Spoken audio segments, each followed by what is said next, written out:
Então, olá, meu nome é Adriana Scioli.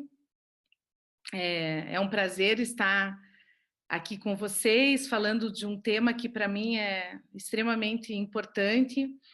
É um tema ímpar que eu venho já trabalhando e me dedicando a estudar há algum tempo. E gostaria de ver quem está aí, da onde vem. Então, no bate-papo, né, se vocês puderem só dar um oi, falar de onde está vindo, como que soube desse bate-papo hoje, né, sobre justiça restaurativa e acertos grupo kármicos. Então, se já conhece a conscienciologia, se veio por um outro, né, alguma divulgação que teve nas redes sociais. Então, vou fazer esse convite agora, inicialmente, para que cada um possa se apresentar ali no bate-papo, da onde que está vindo, né? Que chamado que foi para estar participando hoje aqui desse bate-papo, dessa web conference. A Marta está falando que é de Foz do Iguaçu, né? Então, bem-vinda. E quem mais? Fabrício de Cascavel, Tereza, Jefferson. O Jefferson mora em Curitiba, no grupo do WhatsApp da Integracons. Bem-vindo, então, Jefferson. A Tereza de Blumenau. Ok. Essa webconference, apesar da distância física, a ideia é um bate-papo, né? Eu montei ela de uma maneira bem interativa para a gente poder realmente conversar sobre esse tema. Eu gosto muito da proposta de conversas significativas, diálogos significativos. Eu acho que isso traz um enriquecimento muito grande, né? Antes de eu me apresentar um pouquinho e apresentar o tema, eu gostaria de compartilhar aqui com vocês esta imagem. Vocês devem estar enxergando, né? E aí eu gostaria de perguntar o que vocês estão vendo nessa imagem.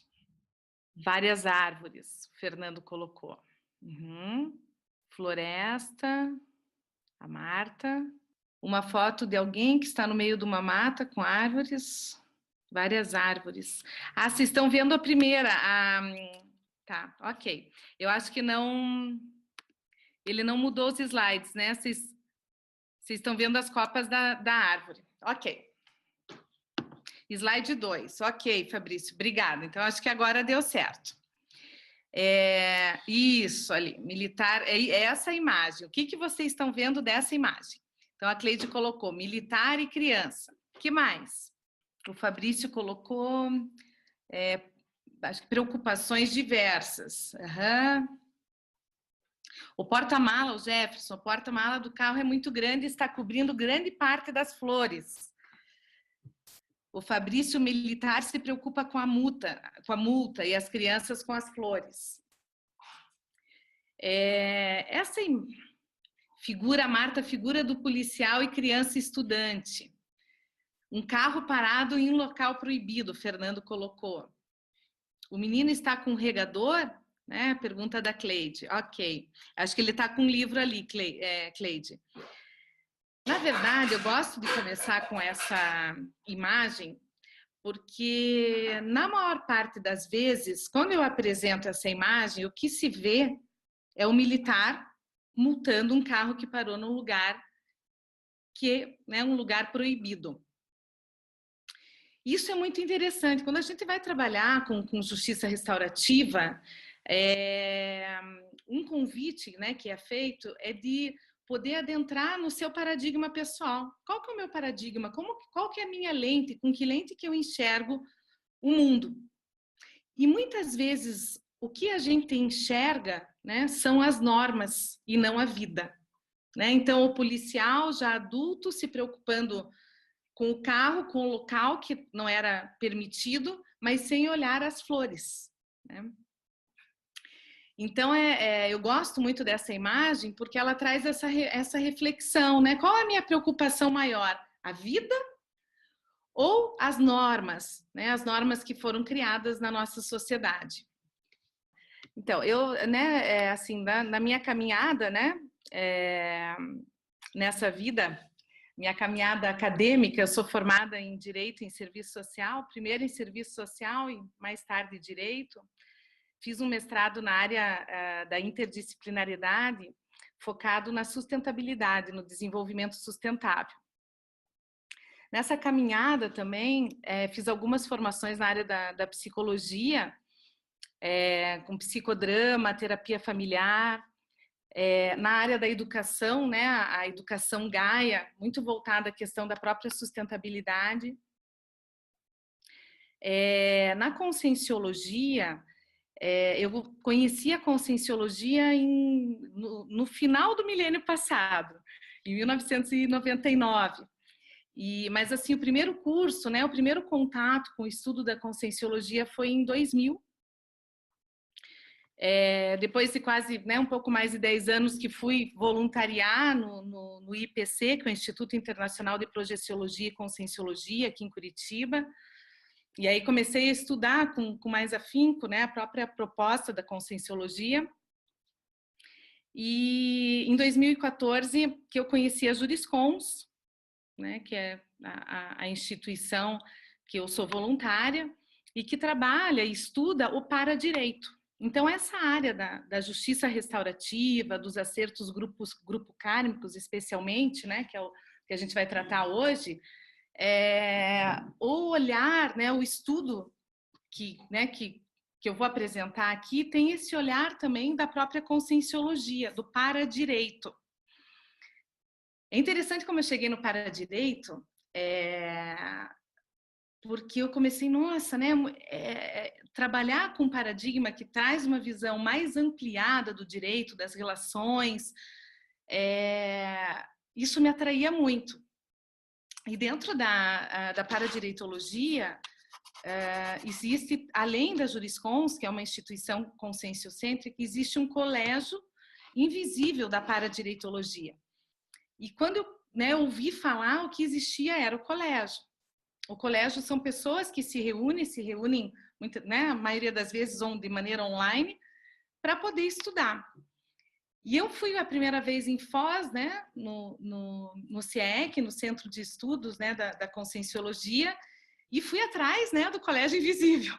E aí encontrei uma pessoa e falei, olha, onde que fica o Colégio Invisível da Paradireitologia? E a pessoa me olhou e falou assim, olha, se você achar o Colégio Invisível, me avisa, viu, porque eu não conheço. Mas foi assim, né, eu estava assim muito, né, tinha começado, né, a ver algumas coisas assim muito empolgada, então foi engraçado assim como eu entrei, né, no paradireito, enfim. E a minha experiência de vida, na verdade eu tô no judiciário desde criança, né, eu venho de uma família de juristas, eu fiz um estudo do meu grupo familiar. E eu fui até a 8ª geração ascendente, todos da área do direito. Por isso que eu, num primeiro momento, fui fazer serviço social, né? Falei, não vou fazer direito, não vou repetir. Mas quando eu vi, eu estava, né? Fiz serviço social, mas estava inteira no direito, né? Trabalhando no judiciário, eu comecei a fazer estágio no Poder Judiciário em 1994. E desde, na verdade, no judiciário, desde os meus 2, 3 anos, eu já ia, meu avô era desembargador, então eu sempre estava muito presente ali. E sempre tive um vínculo muito forte, mas o direito, né, da maneira como ele está posto, ele sempre me intrigou, desde pequenininha. Eu lembro que eu ficava no escritório do meu avô, de pequena. Meu pai faleceu, eu tinha 3 aninhos, então eu morei, né, um bom tempo com os meus avós e com a minha mãe. Minha mãe era muito nova, tinha 23 anos.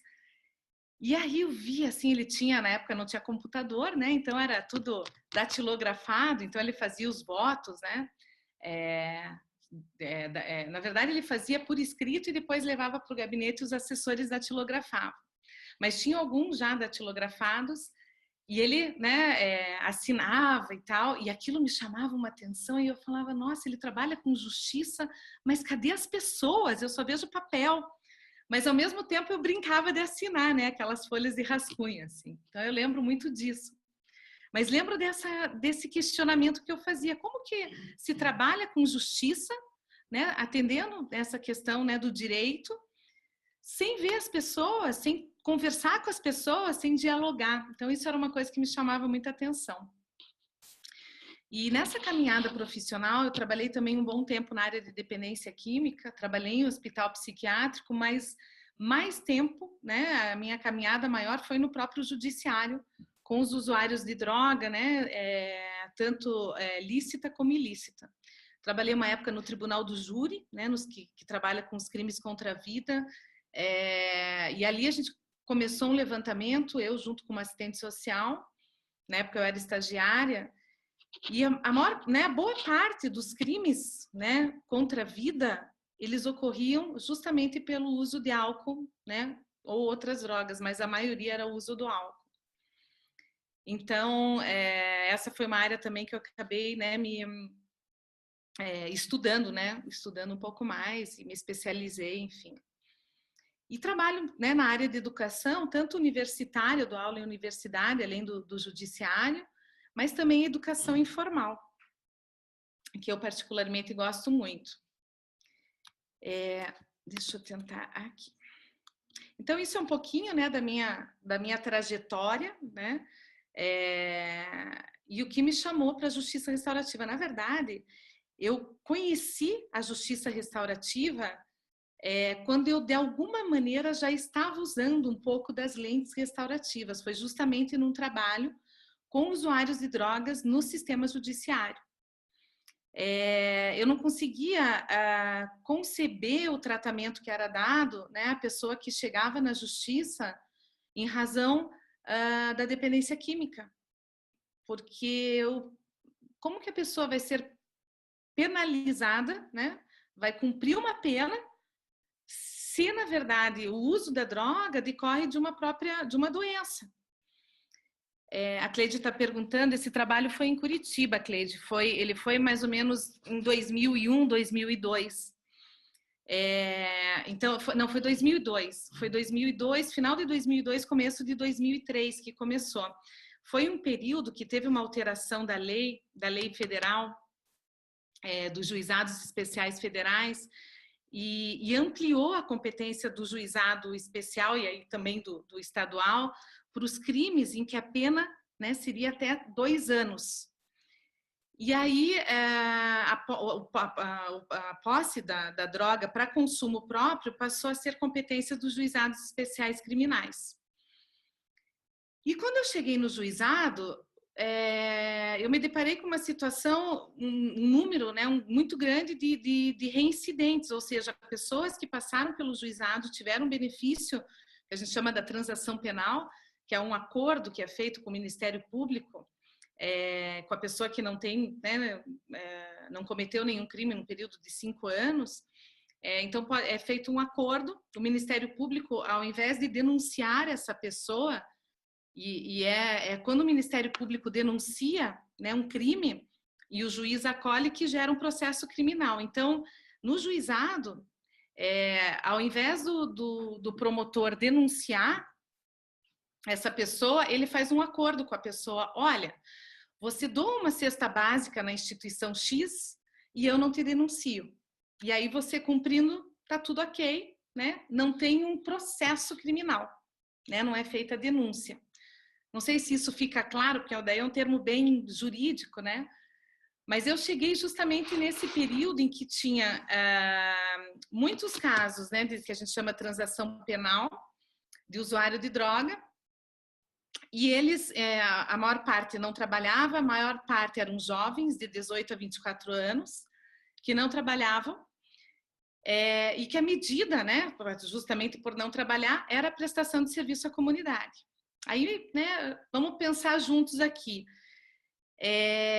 Uma pessoa que não está trabalhando, não está conseguindo estudar, né, em razão do próprio uso de droga, vai conseguir prestar um serviço à comunidade?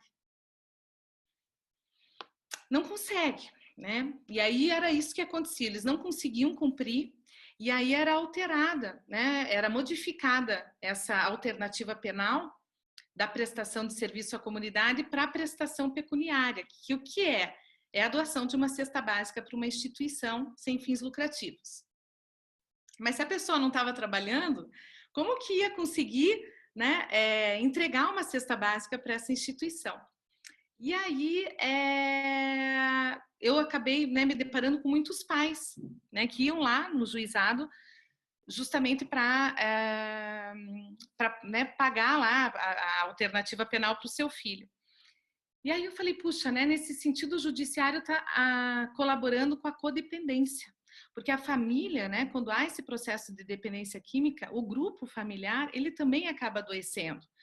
E um dos sintomas desse adoecimento é justamente assumir a responsabilidade do usuário. E foi aí que se pensou, então, numa proposta de um trabalho de reflexão, né, em círculos de reflexão. Então, se chama Oficina de Prevenção ao Uso de Drogas, né? São 5 encontros em que é trabalhado valores, é trabalhado projeto de vida, é trabalhado, né, todas as possibilidades de tratamento que existe, né, para dependência química, e a pessoa fica livre se ela quer tratar, não quer tratar, mas ela é esclarecida, né, acerca das diversas possibilidades. E aí esse trabalho começou, né, com um resultado muito efetivo. A gente teve em 2 anos de trabalho implantado uma redução da reincidência judicial de 70% para 2%. Né? E aí veio a USP fazer pesquisa, fazer estudo, e esse trabalho acabou resultando, né, em um artigo da Lei de Drogas, da atual Lei de Drogas, que é o artigo 28, que hoje, apesar de considerar, né, o uso de algumas substâncias como crime, ele não mais penaliza. Então, ele aplica algumas medidas, dentre elas a própria proposta, né, socioeducativa, né, de ter encontros educativos. Então, é interessante, a gente foi para Brasília apresentar a proposta, foi no Senado, né, explicar a efetividade que tinha, e aí eu vi que eu já tinha um olhar restaurativo sem conhecer ainda a justiça restaurativa. Foi quando eu conheci, de fato, a justiça restaurativa, né? Que é esse olhar, não para as normas, né? Que é a primeira imagem que a gente viu ali, não para a lei, mas é esse olhar voltado à pessoa. Então, foi aí que eu conheci a justiça restaurativa. E a justiça restaurativa, entrando, né, no tema, eu gosto de definir ela dentro de 2 perspectivas. Deixa eu ver ali, a Cleide colocou, a lei mudou em 2006, isso mesmo, é isso mesmo, foi em 2006, né, a lei 11.343, que veio em 2006, que o artigo 28 dessa lei, Cleide, ele foi inserido graças ao trabalho que a gente começou aqui. Mas antes, né, os usuários eles iam para o juizado, e aí o que era aplicado era a transação penal, como qualquer outro crime, né? Então, essa é um pouquinho da história, né, de como que foi esse caminho. E justiça restaurativa, eu gosto de trazer ela, né, a partir, qual paradigma, né, que a gente está falando quando a gente traz justiça restaurativa. Eu gosto normalmente de falar da justiça restaurativa no sentido lato sensu, num sentido mais ampliado, a justiça restaurativa como um outro olhar para as violações, como um outro paradigma mesmo, como uma outra forma de compreender e agir com a questão das violações. Mas a justiça restaurativa, o termo também é usado no sentido estrito sensu, ou seja, num sentido mais restrito, que é a justiça restaurativa enquanto técnica. Enquanto técnica, a gente pode ter o encontro da vítima e do ofensor, né? Ou o encontro de uma pessoa que causou dano a outra e aquela que sofreu o dano, para que haja de fato um diálogo. Isso seria aplicação, isso seria uma técnica. Mas a técnica sem essa visão, né, sem essa visão do paradigma restaurativo, muitas vezes ela fica, é mais do mesmo com uma outra roupagem. Então, eu acho que o paradigma, o desenvolver essa outra visão, ela é muito interessante. E aqui, eu gostaria de trazer um pouco o que é, porque se fala muito em paradigma, né? Quando a gente fala em paradigma, o que a gente está falando? Esse conceito de paradigma, ele é um conceito recente, ele é um conceito do século XX, do Thomas Kuhn, porque até então, né, a ciência, ela tinha uma visão de progresso. Então, é como se a concepção que se tinha é que quanto mais fosse estudando, mais a ciência ia evoluindo numa linha crescente, mais linear, progressiva. O Thomas Kuhn fala que não, que na verdade o que ocorre é que às vezes há um crescimento de determinada, né, de determinado estudo, de conhecimento da realidade, mas ele muitas vezes ele é interrompido por uma revolução científica, ou seja, uma nova concepção. E essa nova concepção, quando há o rompimento, né, de um processo de conhecimento que vem sendo construído, e esse processo é rompido e começa um outro processo, ele chama de paradigma. E o Thomas Kuhn, ele define, então, paradigma como uma constelação, ou seja, um conjunto de realizações, conceitos, valores, técnicas compartilhados por uma comunidade científica e usada por essa comunidade para definir problemas e soluções legítimas. Partindo da base do Kuhn, né, o Fritjof Capra, ele traz, ele amplia mais ainda esse conceito de paradigma para paradigma social. Então, não fica restrito à comunidade científica. E aí o Capra vai falar que paradigma é a constelação de conceitos, valores, percepções e práticas compartilhadas por uma comunidade, formando uma visão particular da realidade que é a base da maneira pela qual a comunidade se organiza. Então, a comunidade se organiza a partir de um conjunto de conceitos, valores, percepções e práticas, né? E isso, para ele, é um paradigma social. E aí, dentro da conscienciologia, a gente consegue ampliar ainda mais, né? Para além só da comunidade. Em qual obra do Capra? Na obra Teoria Sistêmica, é uma das últimas obras dele, que a Cleide está falando ali, é uma das últimas obras do Capra, que ele consegue fazer uma síntese de algumas das obras, né? Do ponto de mutação, do tal da física. É uma obra bem interessante, ele vai trazer esse conceito.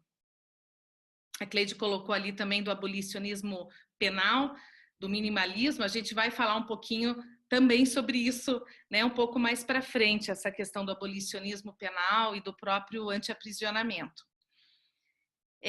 Mas é interessante porque dentro da conscienciologia, essa ampliação de paradigma, né, ela se dá porque vai além dessa realidade que a gente chama intrafísica. Então, o Valdo Vieira traz como paradigma consciencial o paradigma que é fundado na própria consciência. Então, olha que interessante, a gente tem do Kuhn como paradigma aquele que é partilhado por uma comunidade científica. O Capra vai falar que é de uma comunidade, da comunidade, né, de uma comunidade em geral, né, um paradigma, então, social. E o Valdo Vieira, dentro da conscienciologia, vai trazer o paradigma a partir da própria consciência. Claro que sem deixar de lado o social. A questão é que o paradigma consciencial, né, ele vai trabalhar também a partir de algumas premissas. Uma delas é o holossoma. Eu fiz um desenho aqui, quero ver se vocês conseguem enxergar isso. Só alguém me dá um okzinho para ver se vocês estão conseguindo enxergar o desenho que eu tenho aqui. Se alguém só me fizer um dedinho assim ou um sim, eu já sei que dá para enxergar. Dá para enxergar, mas? Não sei. Não dá? Ok, dá sim? Na câmera, isso mesmo, na câmera. Estão conseguindo ver? Ok. Então, quando a gente fala em holossoma, que é uma das premissas dentro do paradigma consciencial, a gente tem o soma, que é o nosso corpo, vejo nas suas mãos, isso mesmo, Marli, que é o nosso corpo físico, né? Esse é chamado soma. A gente tem um psicossoma, que é o nosso corpo emocional. Então, né, no caso, por exemplo, de uma pessoa que vem a falecer, né, que morre, ela descarta esse corpo que é o soma, que é o corpo físico, mas esse corpo psicossoma, que é o corpo emocional, ele continua existindo. Nós temos também um corpo que é o energossoma, é o que faz essa conexão do nosso corpo físico com o nosso corpo emocional. E o mental soma, que é o nosso corpo mental. Então, quando a gente fala em holossoma, holon, né? No sentido de conjunto, então conjunto de corpos. Então veja, o paradigma consciencial, e aí eu vou voltar ali, ele vai estar fundamentado especialmente a partir da própria consciência, considerando consciência, né, a pessoa. Vamos pensar, se a gente se esse corpo, né, esse corpo chamado soma, né, o nosso corpo físico, ele não é eterno, né? Ele é temporário. A gente usa ele durante um período, né? O período da nossa vida intrafísica. Ele não é, né? Ele é um veículo apenas da nossa manifestação, né? Por isso que a gente chama consciência. Então, quem não conhece ainda a conscienciologia, não sei se tem alguém que não ouviu ainda falar de conscienciologia. Tem alguém? Só se puder falar, não conheço, ou só para eu saber. Se alguém, né, que está participando aqui não conhece a conscienciologia, só para eu saber se eu preciso, né, explicar um pouco melhor. A Cleide conhece superficialmente. Tá. A Marta conhecemos sim. Ok. Cleide, quando a gente, né, trabalha, então, essa questão do holossoma, a gente trabalha a partir também, né, da premissa da serialidade, ou seja, a gente tem uma série de vidas, essa é apenas uma delas. Né? Então, nós temos vidas anteriores a essa e vamos ter vidas futuras após essas, aqui na intrafisicalidade. Quando a gente fala de multidimensionalidade, que é uma outra premissa, então essa é uma dimensão, que é a dimensão que a gente diz intrafísica, né? É a dimensão física. E a gente tem uma outra dimensão que é extrafísica. Então, quando a gente descarta esse soma que é físico, né, a gente vai, né, a gente se conecta a uma dimensão que não é, né, é uma dimensão extrafísica. Então, a gente também acaba se manifestando enquanto consciência. E também uma das premissas é a cosmoética, né, uma ética maior, uma ética que contemple, né, não só apenas essa vida, não só apenas o nosso espaço, mas a nossa relação, né, a nossa relação com o nosso grupo, a nossa relação com um grupo maior, com o planeta, a nossa relação com o cosmos, né? Então, é uma abordagem mais ampla, né, do que a própria ética, que fica restrita a um paradigma que compreende apenas uma única vida, né, ou que não discute a possibilidade de múltiplas vidas, e muito restrita à dimensão intrafísica. Então, aqui a gente, né, começa a trabalhar essas percepções, e aí a justiça restaurativa, eu quis trazer essa questão de percepções, de paradigma, para a gente começar a pensar a questão da justiça restaurativa também a partir do paradigma consciencial. Por isso que a gente vai falar em acertos grupo kármicos, né? Porque vamos pensar, né? Se existem múltiplas vidas, né? Partindo dessa premissa do paradigma consciencial, se hoje eu tenho uma desavença com alguém, eu causo dano em alguém, será que isso, né? E aí, tipo, causei, ok, não quero mais ver essa pessoa, enfim, não vai, né? O que será que isso pode acontecer? Qual o resultado disso? A gente, né, dentro do paradireito, né, a gente tem algumas leis maiores, né, leis cósmicas, uma delas a lei da causa e efeito. Tá ok até aqui? Aqui eu vou trazer uma outra, Cleide, ok, uma outra imagem e vou contar uma história para vocês. Deixa eu só... Eu vou contar uma história de uma mulher que, quando a gente, né, se a gente, vamos refletir, né? A gente está andando e de repente vai se deparar com a seguinte cena: uma mulher caída, a gente não sabe se está morta, não está morta, enfim, mas ela está sangrando. Tem uma criança desesperada, né, do lado dessa mulher, chorando e desesperada. E longe, a gente vê um vulto de uma pessoa correndo, de uma pessoa que parece estar fugindo. E aí, a partir desse contexto, dessa narrativa, dessa história, eu gostaria que vocês entrassem nesse site, www.mente.com. Quando vocês entrarem nesse site, vocês vão digitar um código 220087. Então, vocês vão entrar no mente.com e digitar o código 220087.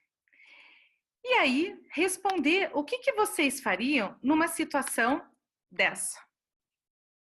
Vocês atenderiam a mulher, atenderiam a criança, atenderiam a mulher ou a criança, ou iriam atrás do suspeito?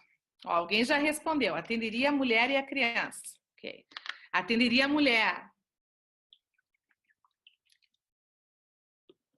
O que mais? Duas pessoas aqui, não sei se vocês estão enxergando aqui.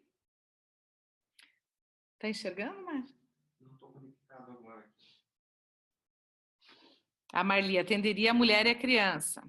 Tem alguém conectado no Mente aqui? Para a gente poder ver?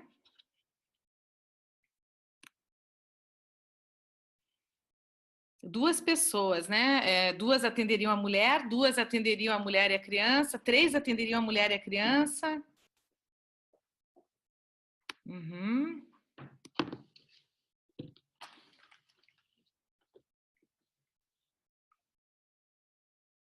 O código do Mente é 22, Elisa, 220087. Só responder lá. Então, numa situação, né, de se deparar com uma mulher caída no chão, sangrando, uma criança desesperada ali, e lá longe, né, um vulto, uma sombra correndo.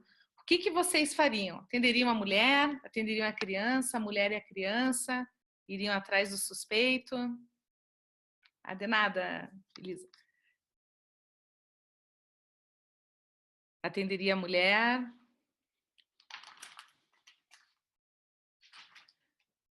Ok, nós temos aqui até então, né, 7 respostas, né, que atenderiam ou a mulher primeiramente ou a mulher e a criança.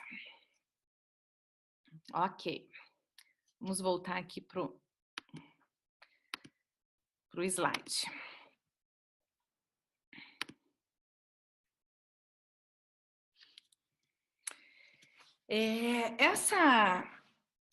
Essa pergunta, na verdade, ela é muito interessante, né?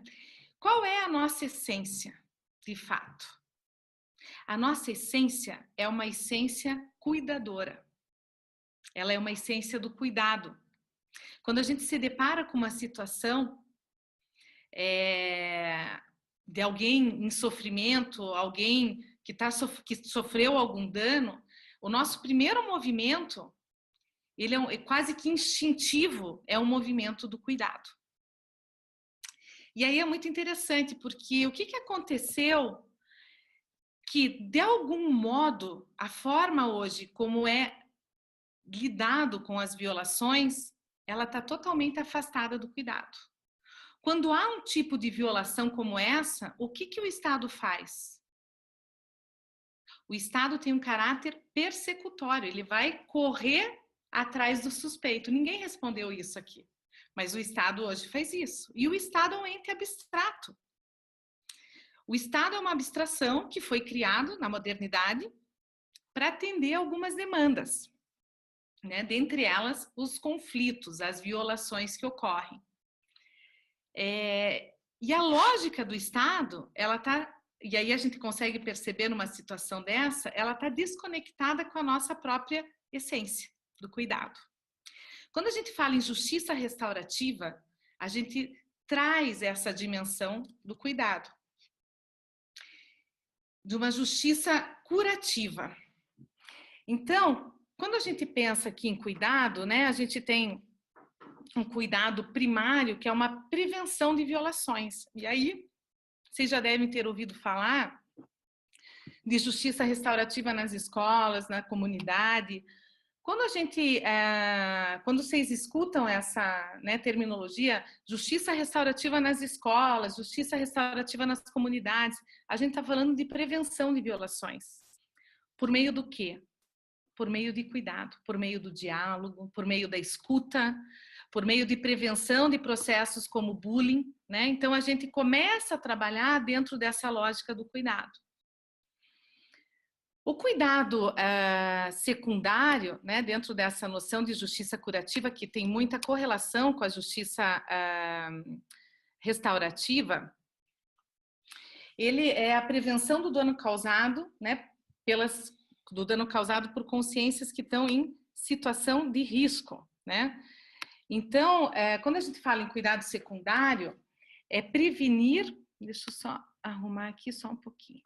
Acho que eu fiz aqui uma bobagem, eu não estou mais conseguindo ver A Marli falou que não conseguiu acessar o Mente ali. Ali depois eu passo de novo para você, sim. Depois eu posso passar o resultado que deu aqui de todos que responderam, tá? Eu só estou tentando aqui, eu coloquei o bate-papo muito para cima. Eu vou tentar... Ah, consegui tirar. Então, o cuidado secundário é essa prevenção de um dano, né? Que já foi causado de alguma forma por consciências em situação de risco. Então, vamos pensar assim. Uma pessoa que nasce em uma família em que a forma de tratamento é uma forma... Ela acaba presenciando, por exemplo, a violência doméstica. Então, muitas vezes, esse aprendizado, às vezes o aprendizado do cuidado, ele é misturado com violência. O aprendizado do afeto é misturado com violência. Muitas vezes o significado, né, quando eu falo em aprendizado, é do significado. Muitas vezes a criança aprende que afeto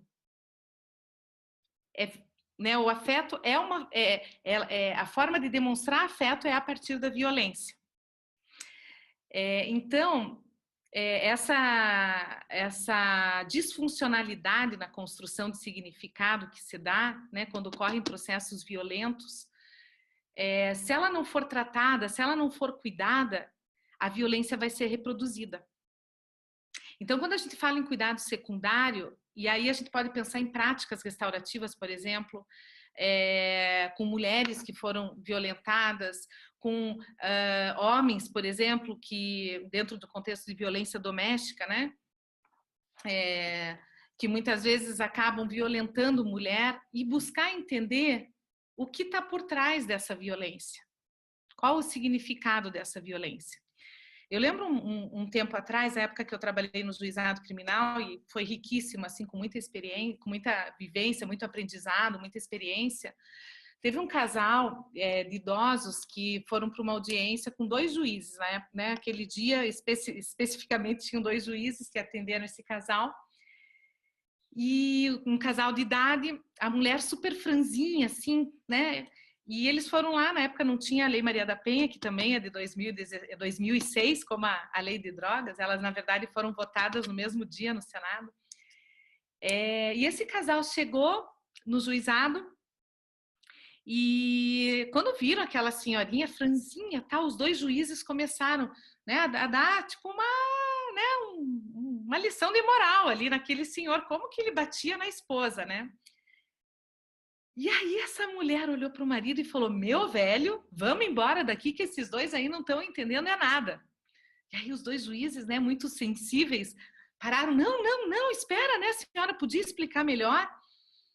E aí essa senhora falou assim: é que eu não quero que ele pare de me bater. É que agora eu estou numa idade que às vezes ele me bate assim e realmente acaba me machucando. Aí os 2 olharam, né? E aí encaminharam esse casal, né? Na época tinha 2 psicólogos que atendiam no Ministério Público, encaminharam esse casal para esses 2 psicólogos. E aí, depois de um tempo, né, os psicólogos foram conversar com os juízes, né? E eles falaram: olha, a gente precisou trabalhar uma ressignificação do cuidado. Ele, quando batia nela, para ele colocava ela na linha. E colocar a mulher na linha era uma forma de afeto, era uma forma de cuidado. Ela, quando ele batia nela, ela se sentia também cuidada.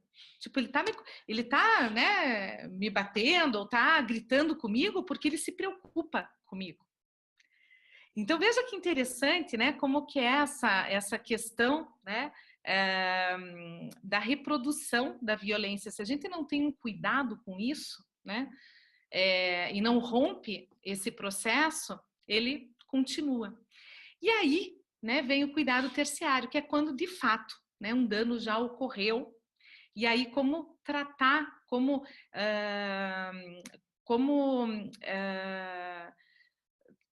buscar um diálogo, né, entre aquele que causou o dano, entre aquele que sofreu o dano, para que esse dano seja de alguma forma reparado.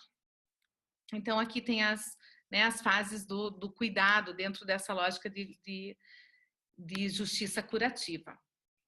Aqui só trazendo aquela ideia, né, que a gente, aquela imagem que a gente trabalhou, aquela historinha que a gente trabalhou, só para a gente entender um pouco essa lógica, e aqui eu falo de holopensene, ali faltou NE aqui, tá holopensê, mas é holopensene. Holopensene é um conjunto de pensamento, sentimento e energia. Se vocês olharem aqui na minha, onde está a minha imagem, então holo, né, conjunto, holopensene, um conjunto de pensenes. Vamos ver se tá, como que tá aqui. Pensamento, sentimento e energia. Essas 3 coisas, né, elas ocorrem juntas, não tem como a gente separar, né? Então é um conjunto de pensamento, sentimento e energia. Um conjunto maior que é compartilhado e é retroalimentado. Então, né, essa mentalidade que foi construída de sair do cuidado, né, para ir para uma visão mais persecutória, ela vem de uma construção em que o dano ele é substituído por crime. E ao invés da vítima como né, o principal afetado por aquele dano, o Estado passa a ser o principal afetado.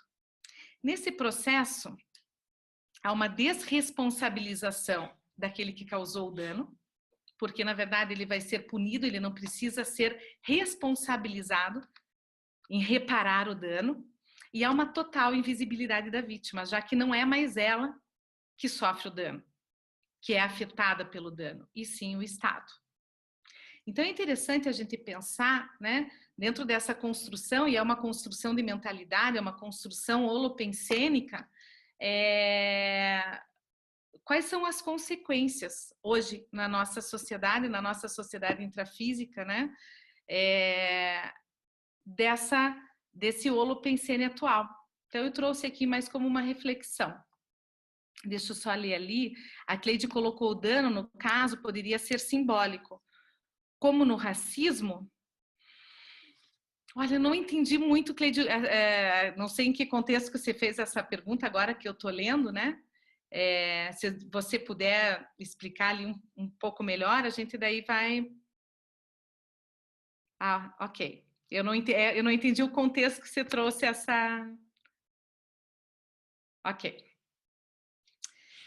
Aqui deixa eu passar um para frente, depois eu vou voltar aqui, nesse slide ali anterior. Isso aqui, esse slide, ele vai tratar, e aí vamos pensar nessa questão dos danos, né, dentro da questão grupo kármica, dentro do ciclo grupo kármico. Nós temos, né, o estudo dentro do paradireito dessas relações que começam num processo lá no início da interprisão, que é um processo de egocentrismo patológico, né? Então, que a pessoa está voltada só para o seu umbigo. Alan, eu já acabei de ver aqui tua questão, eu já falo sobre isso, tá? Que tipo de condutas poderiam responsabilizar o culpado? A gente já fala sobre isso. Só para eu não perder aqui o foco. Então, o processo de interprisão é um processo das consciências que estão ainda muito voltadas às suas necessidades sem olhar o outro. E o atender às suas necessidades, né, a forma de atender às suas necessidades é totalmente desconectada com o seu grupo. Então, muitas vezes acaba gerando dano às outras consciências, às outras pessoas. É um estágio que a gente fala do eu sem o nós. Então, sou eu sem me dar conta do nós. É atender apenas as minhas necessidades. Esse estágio da consciência é um estágio que acaba gerando muitas interprisões. Quando a gente fala em interprisões, quando a gente causa dano a alguém e esse dano não é reparado, poderia ser eu sem os outros? Sim, eu sem os outros, né? Sem essa noção do nós, a Marli colocou, né? Eu sem nós, né? Eu sem pensar nesse coletivo, mas eu sem os outros também perfeitamente, Marli. Então, esse processo de interprisão, a gente acaba muitas vezes, né, gerando danos às outras pessoas e não reparando esses danos, não conversando, prejudicando outras pessoas. O que acontece, né, de uma maneira mais imediata, sem a gente, né, vamos pensar no nosso paradigma intrafísico, sem considerar o paradigma consciencial, quando um dano ocorre, quando uma pessoa gera dano a outra. O que acontece intimamente? Será que as pessoas, depois com o tempo, esquecem, perdoam, quando vê a pessoa de novo? Ah, tá tudo bem, ela me gerou um dano, isso ok? Sofrimento. A Marli colocou. Como que fica a relação? Raiva, mágoa, exatamente isso ali. Marli, culpa, raiva. Será que isso é uma forma de desconexão entre eu e o outro, mal-estar? Ou é uma forma de conexão dentro de um padrão energético negativo, de sentimentos negativos? O que vocês acham? A gente se desconecta ou a gente se conecta a partir de sentimentos, de emoções negativas? Quando acontece essa desconecta, a gente nem lembra mais da pessoa? Ou a gente lembra quando a gente vê, volta aquela emoção, aquela raiva? E a Alane falando que inicialmente o desejo é de rompimento, mas aumenta o nó. Exatamente. Esse nó, Alane, esse nó é quando a conexão, né, ela ocorre de uma forma disfuncional. Né? A gente lembra com raiva, manda energia negativa, isso mesmo, Takayama, isso? Então, a gente se conecta a partir de um padrão energético negativo. E essa energia negativa, né, gera efeitos para as pessoas que estão envolvidas, para as pessoas que estão atadas ali, né, nesse processo de interprisão. Quando a gente começa a se dar conta disso, e aí vem a lei de causa e efeito, quando a gente começa a sentir o efeito dessas conexões disfuncionais, dessas conexões que vêm com essas emoções, com essa carga emocional negativa, muitas vezes a gente entra nesse processo de vitimização. A gente começa a sentir, né? A Marli colocou as pessoas que estão em conflito também, né? Porque o conflito é uma dificuldade. O conflito, na verdade, ele não é algo negativo. Mas muitas vezes, né, ele pode ser um sinal de que a gente precisa se atualizar de uma situação atual. Mas muitas vezes a gente mistura, né, a forma da gente lidar com o conflito, né, muitas vezes a gente acaba gerando mais interprisões, né? Então, essa ideia de que quando ocorre, né, um dano, há uma desconexão, na verdade, o que há, não há uma desconexão, né? Às vezes aumenta a conexão, mas dentro de um processo energético mais negativo. E os efeitos, né, dessa conexão disfuncional é de um processo, né, de vitimização. Eu começo a sentir isso e me sentir culpada, me sentir vítima daquele processo. A Marli colocou, as interprisões seriam a ligação mesmo negativamente, isso mesmo, Marli, é uma ligação que acontece, uma conexão que acontece de uma maneira negativa. Então, quando eu penso na pessoa, me vem a raiva, me vem... E aí, eu estou conectada, né? O nosso pensamento, lembra que a gente viu o PENSENE, pensamento, sentimento e energia? Então, quando eu penso, eu imediatamente já emano uma energia. Então, eu já mando essa energia negativa para a pessoa, né? Conectada e aprisionada ao outro ou aos outros energeticamente, exatamente, né? Energeticamente, por meio dessa nossa pensenidade, desse nosso pensamento, das energias que vêm, né? Quando eu penso na pessoa que me causou um dano, né? Vem um desconforto enorme, uma raiva, e às vezes, muitas vezes nesses processos, o que ocorre é um desejo de vingança.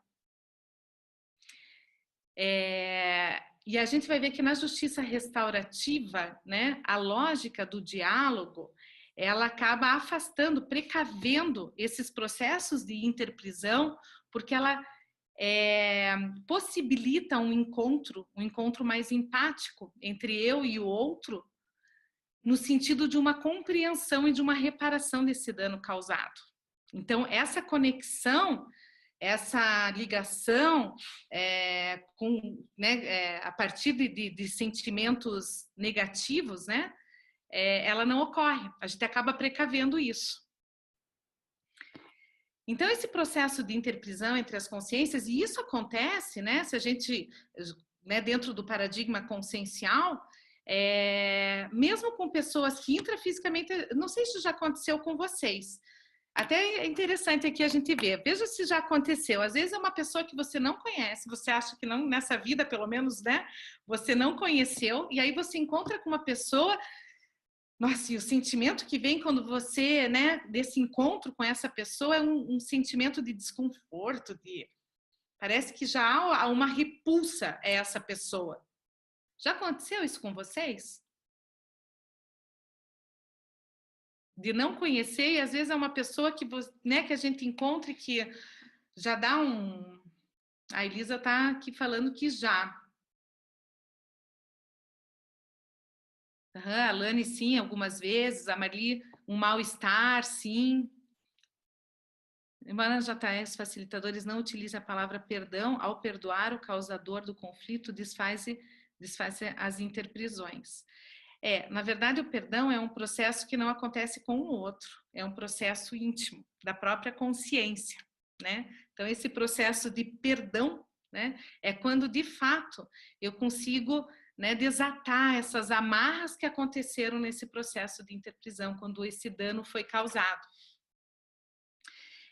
Mas esse mal-estar que muitas vezes acontece, então pode ser, né, que a gente já tenha encontrado essa consciência numa outra existência, e quando o dano ocorre, né, essa cicatriz, essa marca fica ali, né? Quando a gente reencontra, apesar de um contexto diferente, com uma pessoa numa forma diferente, esse sentimento ele volta. É muito interessante. E aí, né, algumas das nossas, indo nesse ciclo, a gente chama isso de ciclo grupo kármico, né? E ele não é, apesar de a gente ver que tem uma curva que vai subindo, né? Isso não é de uma forma linear. A gente pode estar nesses processos, eu posso estar num processo, por exemplo, de recomposição, mas ainda partes, né? Como um processo de vitimização, de libertação. Mas, né? Por exemplo, eu me vejo hoje num processo entre a recomposição e a libertação. Isso não quer dizer que eu ainda não gere algumas interprisões, que eu ainda não tenho alguns processos de vitimização, mas hoje, de uma maneira geral, né, o meu processo relacional, o meu processo consciencial está muito nessa, né, dentro dessas fases de recomposição e libertação. A Marli está falando, mas fiquei curiosa, por que eu sinto esse mal-estar com uma pessoa que eu nunca vi? Exatamente por isso, Marli, porque muitas vezes é uma pessoa que se já teve alguma relação, isso por hipótese, tá? Aqui a gente, né, trazendo como hipótese. Pode ser uma pessoa que já tenha tido algum encontro, algum contato numa outra existência, não nessa vida necessariamente, e ao encontrar com essa pessoa, aquele sentimento emerge novamente. Né? Porque essa informação faz parte, né? Tá na consciência, sim, em outra existência, isso mesmo, né? Muitas vezes a gente vem, né? E quando a gente fala em grupos kármicos, a gente vem com pessoas que de alguma forma a gente ficou conectado com um mal-estar, né? Ficou conectado por um sentimento que nos gerou essa interprisão. E aí a gente vem justamente para resolver, né? Justamente para conseguir esse processo de libertação. E a gente vai ver que esse processo ali, a Takayama colocou, ao perdoar a vítima se liberta do mal-estar, exatamente. Né? E se a gente for ver ali, Takayama, da vitimização, desse processo de vítima, né? De vitimização, de sofrer os efeitos, muitas vezes, dos seus atos, e isso vem muito dessa lei, né? Nossa, agora me fugiu.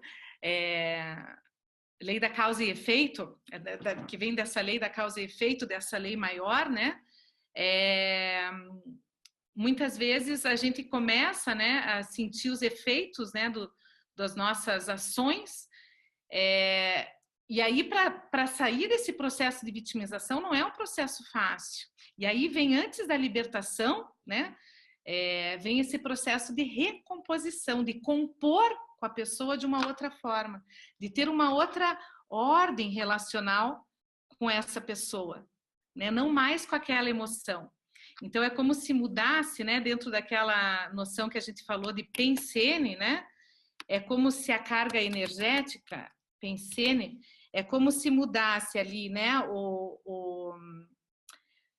o sem do sentimento, e isso já afeta, né, na energia dessa conexão e no nosso próprio pensamento.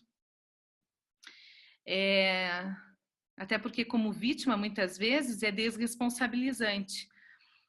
Na verdade, o estar, né, nesse lugar de vítima é um lugar que algumas vezes ele é confortável.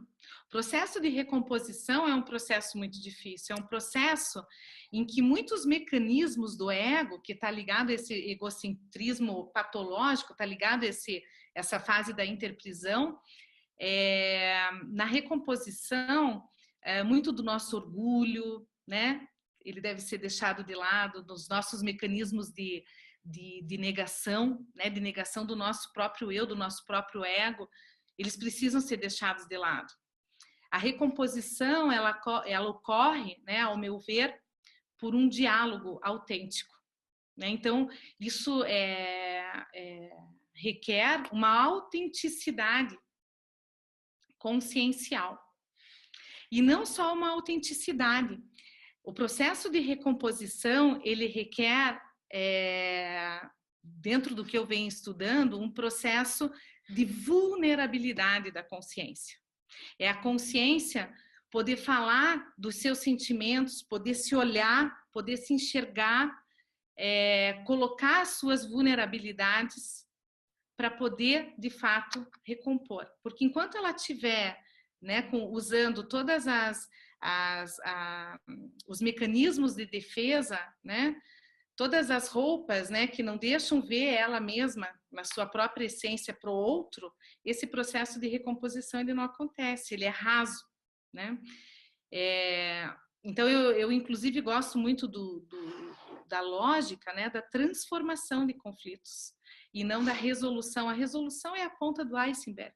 Ela é algo muito superficial. Quando há esses processos de amarra, né, de amarra grupo kármicas de nós que acontece, de emaranhados que acontecem nas relações, é preciso realmente, né, tirar as máscaras, aqui a Marli está colocando, sair dessa superficialidade, né, e trazer o seu eu mais profundo, que muitas vezes é vulnerável. Trazer o sentimento desconfortável que vem, né, em decorrência de uma necessidade consciencial, uma necessidade de reconhecimento, uma necessidade de pertencimento, uma necessidade de cuidado. Então, o sair da vitimização, né, dessa fase de vitimização e começar a caminhar para uma fase de recomposição, requer um processo de autoconhecimento muito grande, né? Requer a da Brené Brown, excelente, Alane. Brené Brown, né? Aqui a Alane trouxe a coragem de ser imperfeito. A Brené Brown vai trabalhar com essa questão da vulnerabilidade, né? Ela tem um outro livro que é Mais Forte do que Nunca, e que ela fala que, na verdade, né, essa força consciencial, né, essa força da pessoa, ela vem justamente, né, quando ela se deixa vulnerável, né? É a vulnerabilidade que faz com que a consciência se depare com ela mesma e consiga se fortalecer.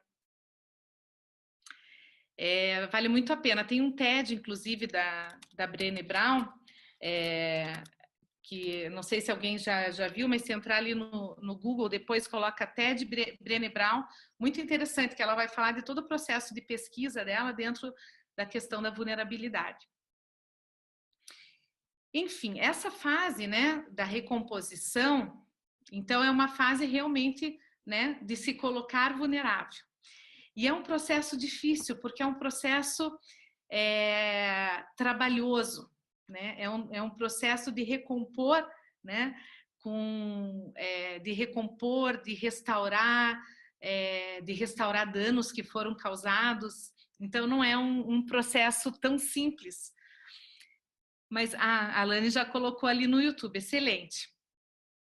Eu gosto muito desse processo, né, da gente co-construir junto aqui esse aprendizado, né? Eu acho que essa lógica, assim, é muito gostosa, assim.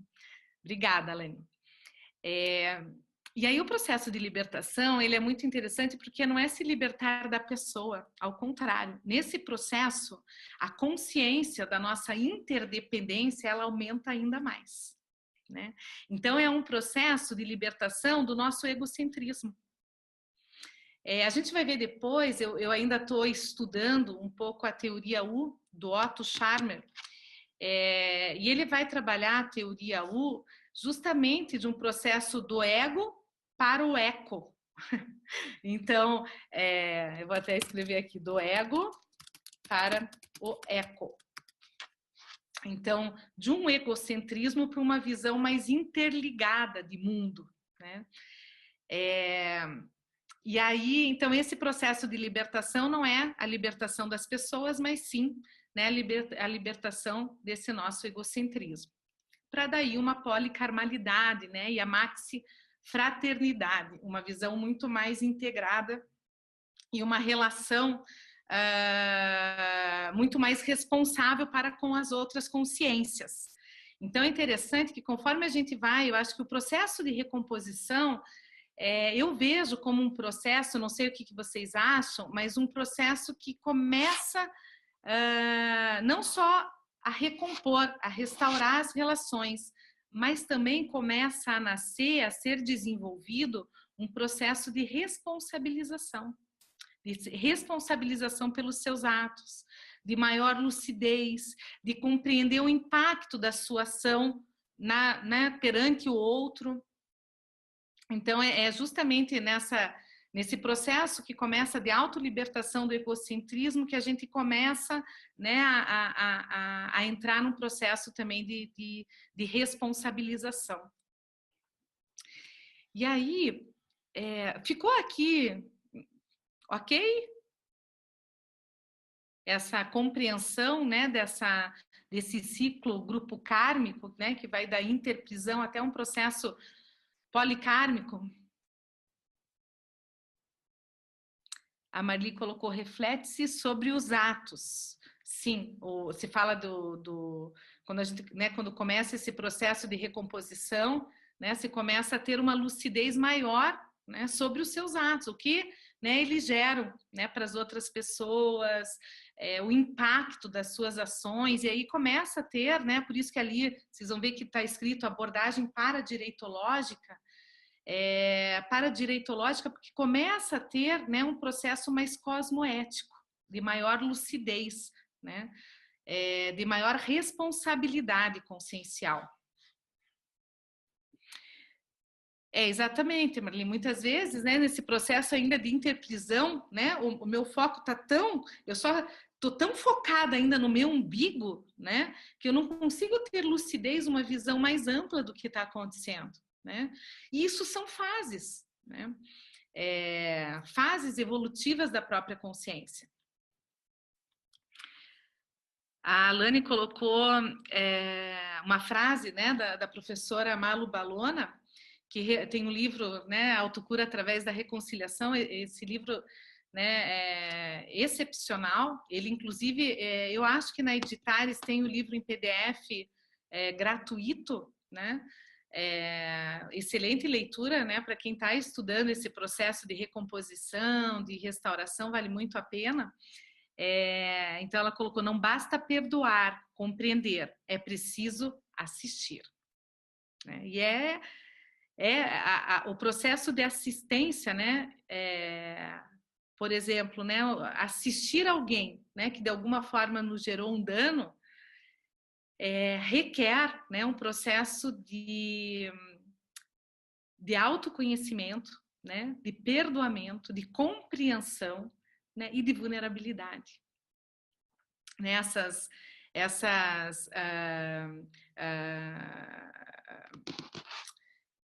Esse processo, né, de defesa, né, do ego, né, essa roupagem, né, que a gente usa, é preciso tirá-la.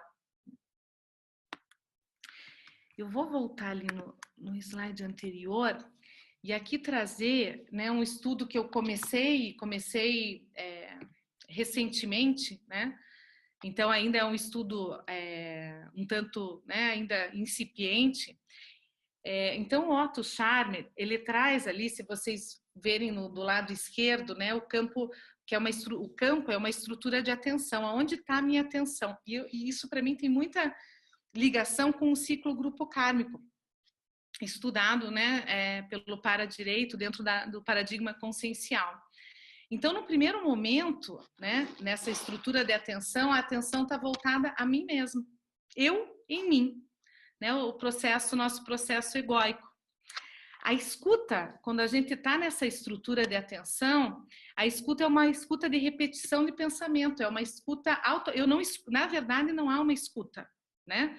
Eu acho que eu já sei o que o outro está falando e eu só reproduzo automaticamente, sem lucidez, né? Acho que a Marli trouxe o processo inconsciente ainda, né? Então, é mais ou menos esse primeiro momento, né, de escuta. O Otto Scharmer traz, né, a questão da escuta, de organizações sociais, mas traz a questão da educação, e eu trouxe aqui porque eu acho interessante de a gente pensar. A educação, dentro desse processo inicial do eu e mim, é uma educação centrada no professor, né? O professor, como aquele detentor do conhecimento, que vai iluminar aquele que não detém o conhecimento, ou seja, o aluno, o sem luz, né? O aluno vem de sem luz, a terminologia. E a justiça 1.0, e aí não, isso não é do Otto Scharmer, isso é algo que eu venho trabalhando já, dentro da ideia da teoria U, né? O Otto Scharmer traz essa teoria U. A justiça 1.0, ela ainda está focada no Estado, que, né, o Estado como principal afetado, como a gente falou. Então, o foco é no culpado, o foco né, na lei, no culpado, em buscar quem é o culpado, punir esse culpado. Então, essa seria uma justiça, né, ainda dentro de um campo em que a estrutura da atenção estaria no eu e mim. Exatamente, Marlene. Ainda estaria no sistema punitivo. Um campo de atenção, né, no eu e nisso, né, e ainda não é eu e ti, eu em ti, mas eu e nisso, ele já começa, né, a ampliar um pouco mais, né? Então, se a gente pensar na escuta, há uma escuta mais aberta, né? Não é mais esse automatismo, mas ainda dentro do mapa mental da pessoa que está escutando, né? Então, a mente está mais aberta a escutar, mas ainda, né, muito focada num processo de avaliação, de julgamento, ainda muito fragmentada essa escuta, sem um processo ainda empático.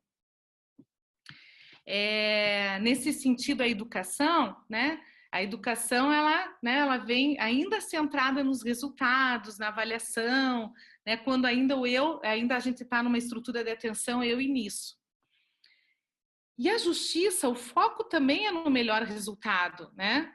Pela razão, mas ainda sem passar pelo coração. E aí, quando, né, fala em coração, sem passar por um processo, né, de conhecimento, de racionalidade do nosso próprio psicossoma, que a gente viu lá dentro do holossoma, que é o nosso corpo emocional. Então, conhecer as nossas emoções, deixar elas emergirem, né, interessante no sentido de compreender, né, elas a partir do nosso mental soma, desse corpo mental.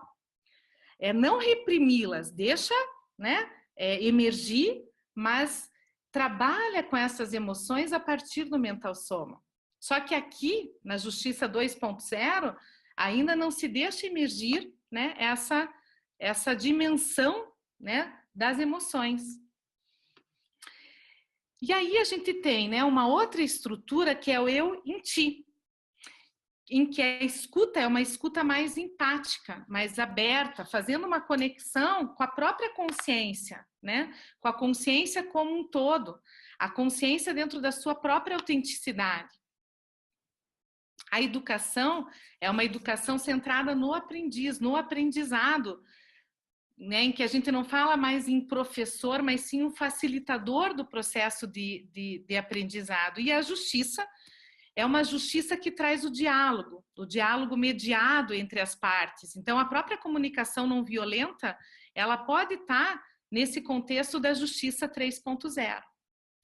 E aí a gente tem, né, uma outra estrutura de atenção que é o eu no agora, é a presença. Né? E é isso que o Otto Scharmer vai trazer, né? Que é esse momento da presença. A escuta é uma escuta generativa ou regenerativa, que traz, que cria, é uma escuta mais profunda do que a escuta empática, porque é uma escuta que, além de empática, ela está na presença. E daquilo que emerge na presença, sem pensar no passado, sem pensar no que fazer no futuro, mas o que está emergindo do momento presente. A educação é uma educação centrada na inovação e na cocriação. E aí vem a figura do anfitrião. É aquele que anfitria, aquele que cria um espaço para que as pessoas, para que as consciências possam trazer a sua melhor versão. E a justiça vem com uma ideia do Ubuntu. Não sei se já ouviram falar, mas é uma palavra africana que traz essa noção da interdependência entre as consciências, que traz essa noção que dentro do que a gente viu no ciclo grupo kármico, essa noção da interdependência, de que se o outro está mal, isso também me afeta. Dentro de uma proposta dialógica, de um diálogo de fato, né, a partir da autenticidade das pessoas, né, das pessoas da forma como elas são, né, uma consciência ecocêntrica, não mais egocêntrica, e maxifraterna, né. Então, eu trouxe aqui para compartilhar com vocês, assim, ainda algo que eu estou estudando, acho que aqui saiu, ainda é algo que eu estou estudando, né, essa questão da teoria U, e... deixa eu fechar aqui. Mas eu já quis compartilhar porque eu entendo que tem uma correlação muito grande com o próprio processo do ciclo grupo kármico. Eu estou vendo aqui, fui olhar aqui no relógio, são exatamente 16h30. Eu acho que a gente tem aí mais meia hora, né? Não sei se é isso, Renato. Mas eu queria também abrir, né, algumas pessoas que não falaram, se querem fazer perguntas, se eu deixei passar também aqui ainda alguma questão, né? Eu gostaria que aprofundasse, a Alane está falando sobre a mudança de um perfil punitivo para um perfil de responsabilização do agressor. Ótimo, Alane.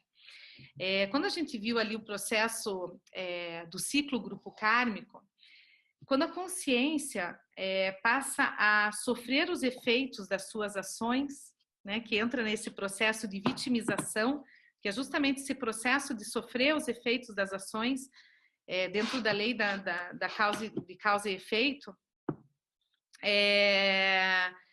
o processo de vitimização, ele é também um processo interessante no sentido de trazer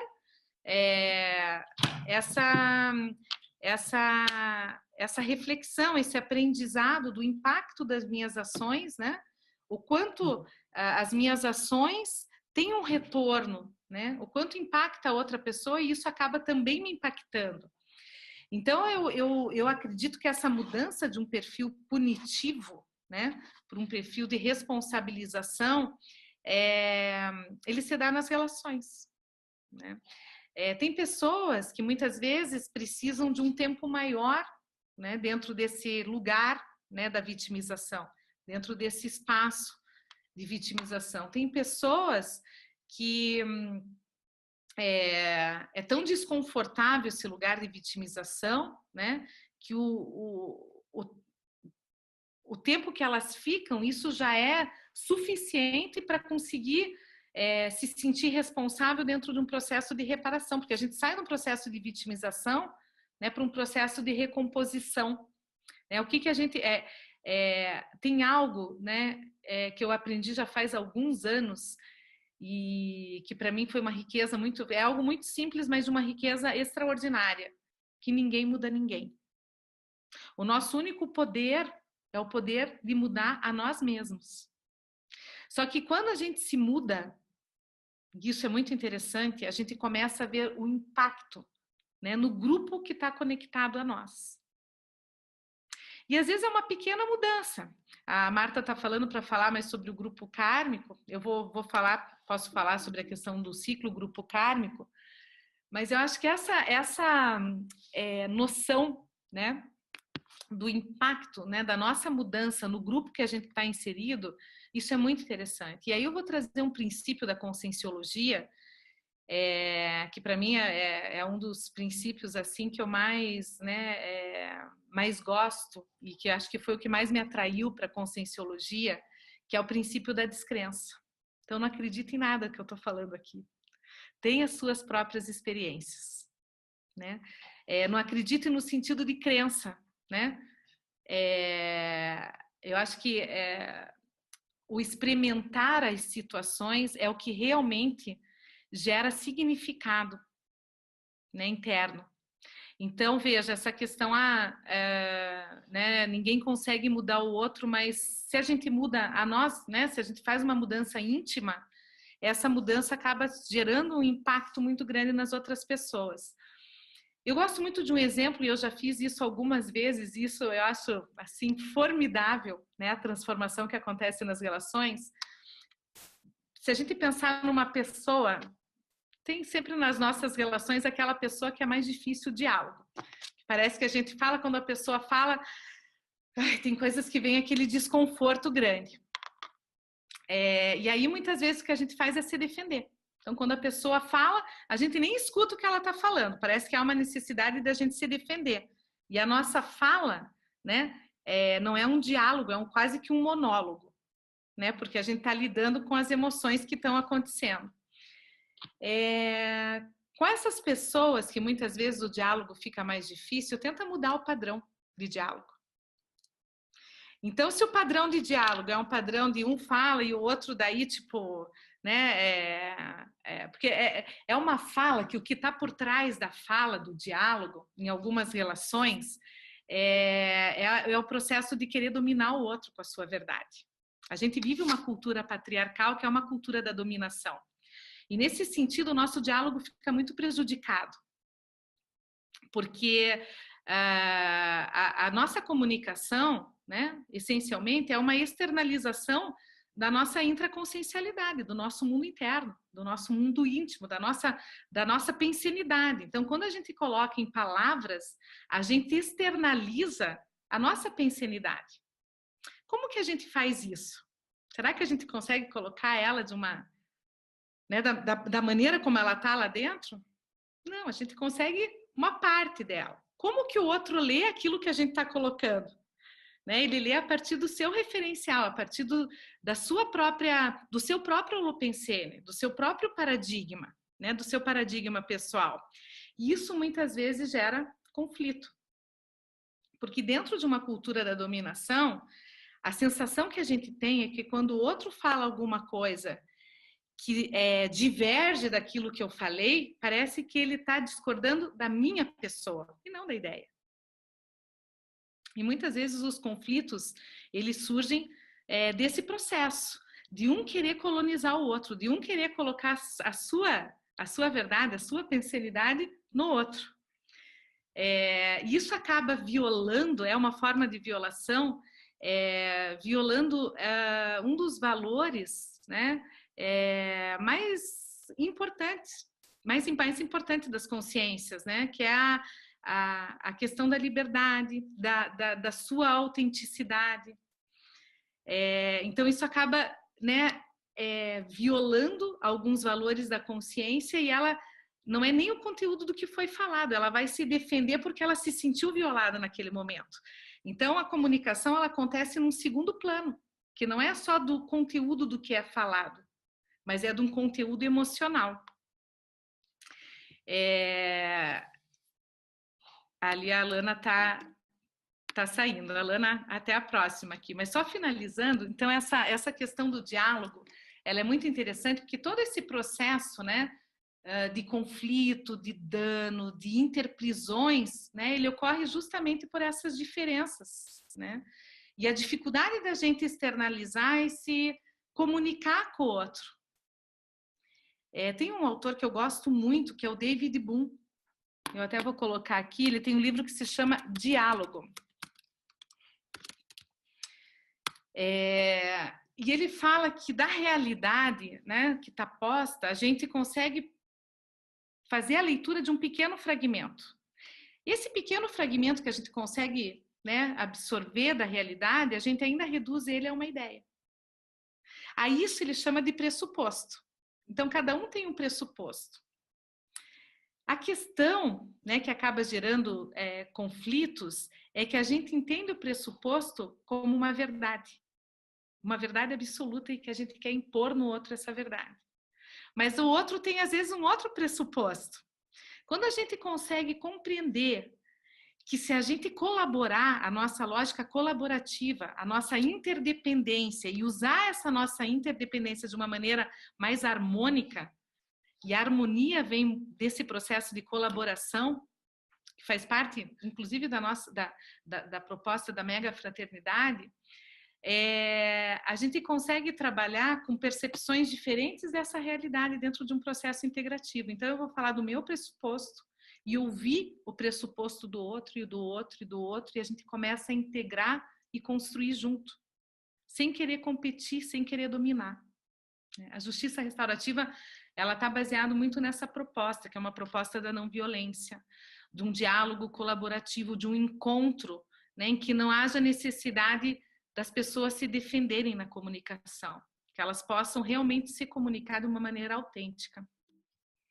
Todos e todas vivemos interprisões, ou como você disse agora, buscamos colonizar o outro, violando valores da consciência e da convivialidade harmoniosa. A Cleide aqui está trazendo essa referência ao racismo, né? Um livro que ela leu ontem, da Angela Davis. Estarão as prisões obsoletas, onde a mesma denúncia ao racismo como sendo fundante do encarceramento. Gosto do termo interprisões, pois demonstra que temos mais em comum com os criminosos. Todas e todos vivemos interprisões, ou como você disse agora, buscamos colonizar o outro. Ali já tinha lido. Fabrício, aqui interessante o ponto de que o outro se sente violado e se defende independentemente do conteúdo da comunicação. Esse ataque poderia ser pensênico, com certeza, Fabrício, porque e muitas vezes esse ataque ele não é explícito, né? Então eu falo na comunicação de um conteúdo, mas o que eu estou pensando intimamente, a minha energia, o meu sentimento, né? E a gente percebe isso, né? Tem um autor que eu gosto muito, que é o Paul Václavic. Ele tem um livro que se chama Pragmática da Comunicação Humana, e ele vai falar que existe uma comunicação digital. Essa comunicação digital, ela é uma comunicação que, conforme a gente tem um parapsiquismo mais desenvolvido, a gente consegue perceber, né? Ela não é nem a comunicação verbal, nem a comunicação não verbal, é a intencionalidade que está por trás da comunicação. Então, ela não se dá nem no verbal, nem no não verbal, mas a gente sente que às vezes o que a pessoa está falando parece que não tem algo que é incoerente, né? Então, e aí quanto mais, né, aprimorado o nosso parapsiquismo, mais a gente consegue perceber essas incoerências, né, incongruências na própria comunicação, e isso acaba gerando muito conflito, sem que as pessoas percebam. A Cleide aqui, vamos ver, deixa eu baixar aqui. A Cleide acho que está saindo. Eu, assim, né, gostaria de agradecer muito, né, agradecer especialmente a participação, acho que foi um processo aqui bem participativo. Eu acredito muito nessa participação. Eu acho que a gente hoje tem meios que é muito gostoso, né, pessoas de vários lugares podendo estar conectadas. Para mim, falar sobre isso é uma forma de também me organizar, né, intraconsciencialmente, poder firmar esse paradigma. Então, eu né, agradeço muito a participação, as perguntas, e fico, né, inteiramente à disposição também. Eu vou deixar aqui meu e-mail, né? Se alguém...